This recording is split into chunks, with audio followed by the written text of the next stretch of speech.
തള്ളി പറയുകയാണെങ്കിൽ ഞാൻ പിന്നെ എന്തിനാണ് ജീവിച്ചിരിക്കുന്നത്? അമ്മേ, അമ്മ മണ്ടത്തരം ഒന്നും കാണിക്കരുത്. എന്താണെങ്കിലും നമുക്ക് സംസാരിച്ച് പരിഹരിക്കാം. ഇതിലിനി സംസാരിക്കാനേ ഒന്നുമില്ല. ഇവൻ നാളെ അമ്പലത്തിലേക്ക് വരാൻ സമ്മതിച്ചില്ലെങ്കിൽ ഇവിടെ വെച്ച് ഞാൻ എല്ലാം അവസാനിപ്പിക്കും. നീ ഇവനെ വെറുതെ സപ്പോർട്ട് ചെയ്യണ്ട. നാളെ ഇവന്റെ സന്തോഷത്തിന് നീ തടസ്സമാണെങ്കിൽ നിന്നെ ഇവൻ നട റോഡിൽ ഇട്ടിട്ട് പോവും. എന്താ അമ്മ ഇങ്ങനെയൊക്കെ പറയുന്നേ? ചേട്ടൻ ഈ കുടുംബത്തിന് വേണ്ടി എന്തുമാത്രം കഷ്ടപ്പെട്ടിട്ടുണ്ടെന്ന് അമ്മയ്ക്ക് നന്നായി അറിയില്ലേ? അന്ന് അവന് എല്ലാത്തിനേക്കാളും വലുത് ഈ കുടുംബമായിരുന്നു. ഇപ്പൊ അവന് പുതിയ ഒരാളെ കിട്ടിയിട്ടുണ്ടല്ലോ. ഇനി ഇവൻ ചെയ്യുന്നതെല്ലാം അവള് പറയുന്ന പോലെ ആയിരിക്കും. അമ്മ എന്നെ ഭീഷണിപ്പെടുത്തി നാളത്തെ ചടങ്ങിന് വരുത്തിയാൽ തന്നെ ഈ കല്യാണം നടക്കുമെന്നുള്ളതിന് എന്താ ഉറപ്പ്? നിന്റെ പിടിവാശിയൊന്നും എന്റെ അടുത്ത് കാണിക്കണ്ട. ഞാൻ നിന്റെ അമ്മയാണ്. നിന്നേക്കാൾ വാശി എനിക്കാ ഉള്ളത്. എന്റെ ഭർത്താവ് എന്റെ ചേട്ടന് കൊടുത്ത വാക്ക് എനിക്ക് പാലിച്ചേ പറ്റൂ. അതിനുവേണ്ടി എന്ത് ചെയ്യാൻ ഞാൻ തയ്യാറാ. നിന്നെ പോലെ നന്ദിയില്ലാത്ത ഒരു മകൻ എന്റെ ചിതയ്ക്ക് തീ കൊളുത്തുന്നതിലും ഭേദം ഞാൻ സ്വയം തീ കൊളുത്തി ഇല്ലാതാകുന്നതാ. വരരുത്. അമ്മ വീട് തരാനല്ലേ പറഞ്ഞത്? അമ്മ വീണാനാ പറഞ്ഞേ. മതി, നമുക്ക് നാളെ സംസാരിക്കാം. ഇത്തവണ നീ എന്നെ രക്ഷിച്ചു. പക്ഷെ എപ്പോഴും നീ എന്റെ കൂടെ ഉണ്ടാവണമെന്നില്ലല്ലോ. നാളെ നീ അമ്പലത്തിലേക്ക് വന്നില്ലെങ്കിൽ ഉറപ്പായി ഞാൻ മരിക്കും.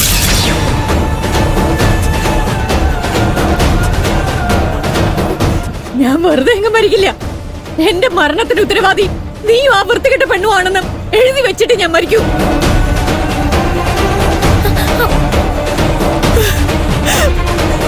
അമ്മേ, അമ്മേ, അമ്മേ.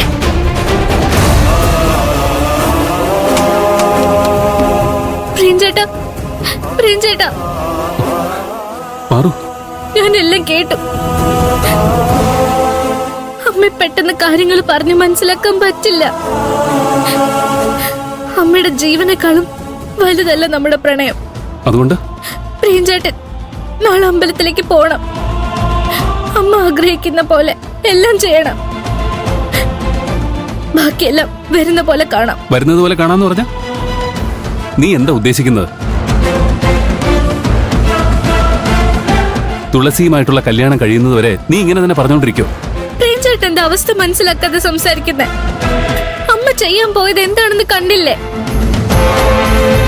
തൽക്കാലം അമ്മയുടെ വാശിക്ക് വിട്ടുകൊടുക്കേ നിവൃത്തിയുള്ളൂ.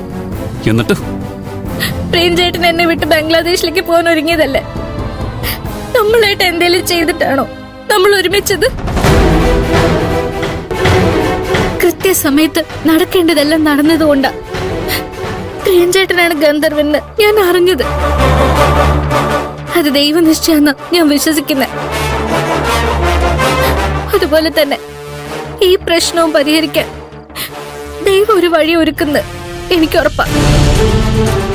ആ വഴി തെളിഞ്ഞു വരുന്നവരെ അമ്മ അബദ്ധമൊന്നും കാണിക്കാതെ നോക്കണം. അതുകൊണ്ട് പ്രിയഞ്ചേട്ടൻ നാളെ അമ്പലത്തിലേക്ക് പോണം.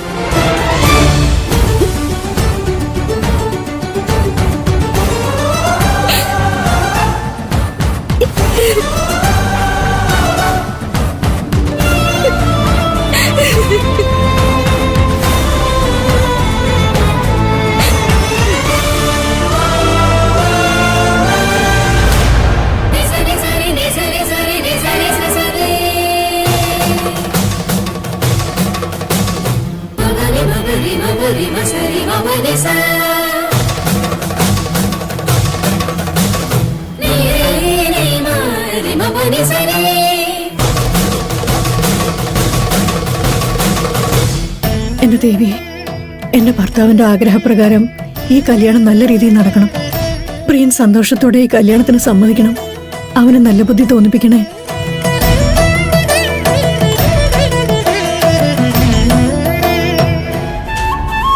അമ്മേ, അമ്മയ്ക്ക് എന്റെ മനസ്സ് മനസ്സിലാക്കാൻ സാധിക്കണം.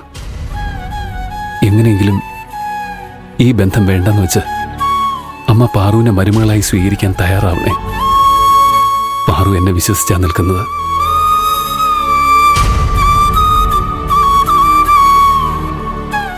അവളെ കൈവിടാതെ എല്ലാ പ്രശ്നങ്ങളും നേരിടാനുള്ള ശക്തി നീ എനിക്ക് തരണം.